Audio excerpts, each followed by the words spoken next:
I'm Naomi Kennedy, and we're here at Cedar Hill Rec Center with What Rough Beast. So What Rough Beast has a stationary aspect to the installation here at Cedar Hill Rec Center from the August 3rd to August 17th. But What Rough Beast can also be seen at the Paddle Box Gallery, which will be paddling around the gorge, up and down, all the aspects of within the causeways and the marinas. And it will also be paddled around the city, or pedaled around the city on pedal box. And so originally I wanted to have a stationary aspect and then two moving aspects to this piece. And so that's what we have going on. The aspects of the piece are looking at the development of the human heart as it moves through it has 4 chambers when the human heart is fully developed. So when it first begins, it starts off as a tubular, single-chambered heart that we often see within a fish. And then you move up to a second chamber, and that is often pertaining to that of a frog that we'll see. Then third chamber we often see in lizards, and then fourth chamber we often see in mammals. Now, then I was looking at these aspects of the development of the heart stages and the animals that come along with it, and then looking at the chakras and the kind of lessons that come along with the first 4 chakras. So the very first chakra is the root chakra, and it's based between your anus and your genitals, and it is a red orb, and it is your space of tribal acceptance. This is the space that brings you into being. This is the space that tells you all your family stuff, what a brother does, how you move, how you talk, your basics of your foundation, your values, they're all in this center. And there's a little bit of push, a little bit of brotherly play, and there's also this strong loyalty of what you can do when there is a larger group and tribe moves together. So then you look at that and say, oh, those are interesting lessons in the chakra. And then you look at the fish, and the fish moves together and it does that schooling aspect. And if you step out of line, you're not going to survive, which is the ostracization aspect of the root chakra and the acceptance within tribe.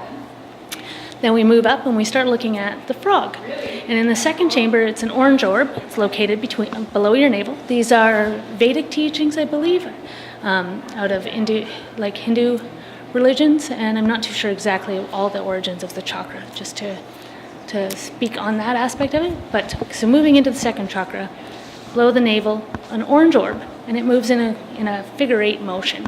Now in this center, it's all about relationship, children, love, emotions. It's very watery, it's very flowy. And then you think about a little frog. He's stuck in his emotions when he's a baby. He's just all stuck in the water because water is a symbol of emotion. And then as he matures, he's able to leave the water. But whenever he wants to make love, he comes back to the water. So I think she is a very beautiful aspect of the second chakra, which is all about the relationship, your child, how you're going to interact, how you're going to be sexual, how you're going to move emotionally. So for that, I have a image of a kind of rough goddess Hecate here.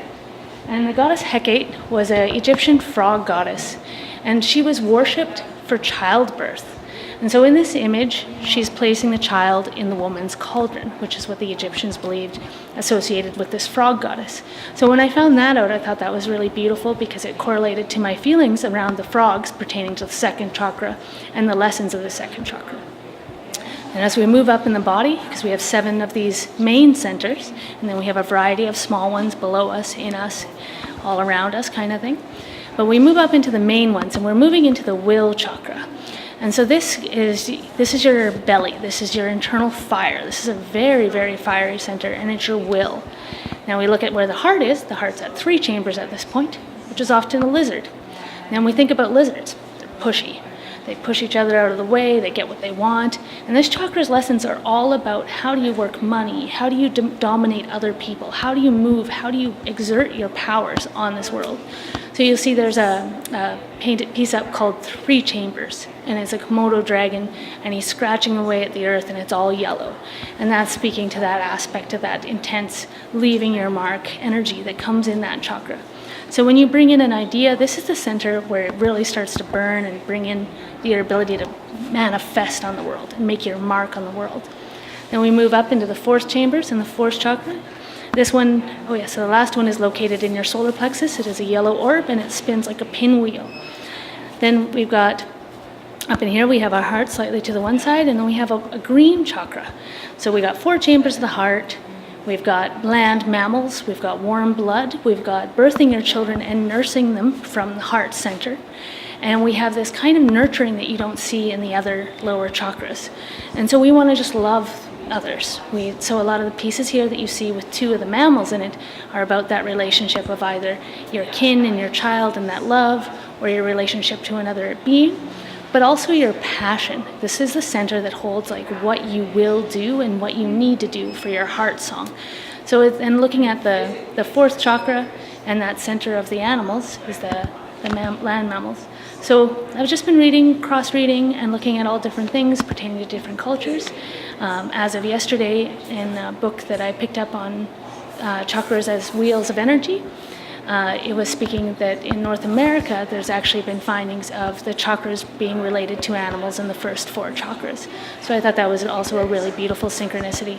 Can't really fully speak to that because I just skimmed across it last night and thought it was another interesting coincidence in this aspect of exploration.